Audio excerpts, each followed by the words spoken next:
Hi everyone, இன்னைக்கு நம்ம கார்த்திக் ரேவதியில் நம்ம ரேவதிக்கு உடம்பு சரியில்லை அதை பற்றி தான் பார்க்க போகிறோம். இந்த வீடியோ பிடிச்சிருந்தா லைக் பண்ணுங்கள் அண்ட் சப்ஸ்கிரைபும் பண்ணுங்கள். வாங்க வீடியோக்குள்ளே போகலாம்.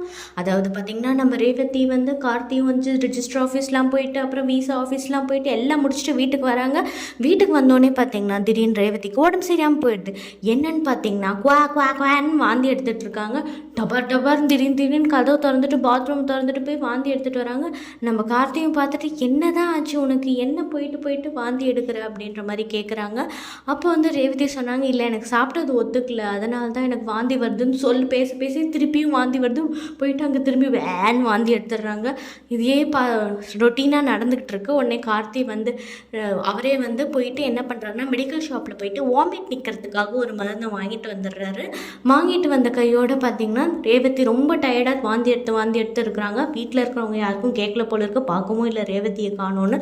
ஸோ வந்து அதுக்கப்புறமா அவரே போயிட்டு வாங்கிட்டு வந்துடுறாரு. வாங்கிட்டு வந்த கையோட ரேவதிக்கிட்ட கொடுக்கும்போது ரேவதி என்ன சொல்கிறாங்கன்னா, என்னது இது அப்படின்ற மாதிரி கேட்குறாங்க. இல்லை உனக்கு வாந்திக்காக நான் மாத்திரை வாங்கிட்டு வந்திருக்கேன், அதெல்லாம் எனக்கு ஒன்றும் தேவையில்லை, இந்த மாதிரிலாம் வந்து எனக்கு அழுதவெல்லாம் காட்ட வேணாம், இப்படிலாம் பண்ணால் நான் ஆஸ்திரேலியா போகிறத யாராலையும் என்னால் தடுக்க முடியாதுன்னு சொல்லிட்டு சம்மந்தமே இல்லாமல் பேசுகிறாங்க.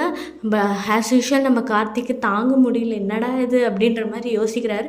பட் இருந்தாலும் இப்போ நீ மாத்திரையை சாப்பிட்லின்னா உனக்கு உடம்பு சரியில்லை அப்படின்றது நான் ஊரையே வீட்டை கூப்பிட்டு எல்லாத்தையும் சொல்லிவிடுவேன். அதுக்கப்புறம் உங்கள் அம்மா ஹாஸ்பிட்டலுக்கு கூப்பிட்டு போகிறது என்னமோ, அங்கே ஊசி குத்துறது என்னமோ அப்படிலாம் பயப்பாக காட்டுறாரு.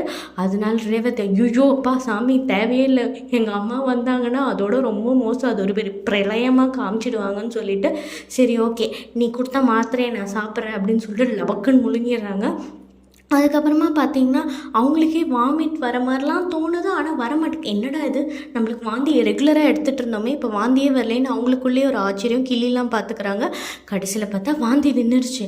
உடனே அவங்களுக்குள்ள ஒரு ஈகோ வாய்ஸ் பேசுது, ஒருவேளை இவர் கொடுத்த மாத்திரையால் தான் வாந்தி நின்றுச்சோ அப்படின்ற மாதிரிலாம் யோசிச்சுட்டு இருக்காங்க.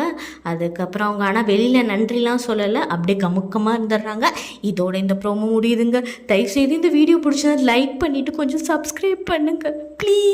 Thank you for watching.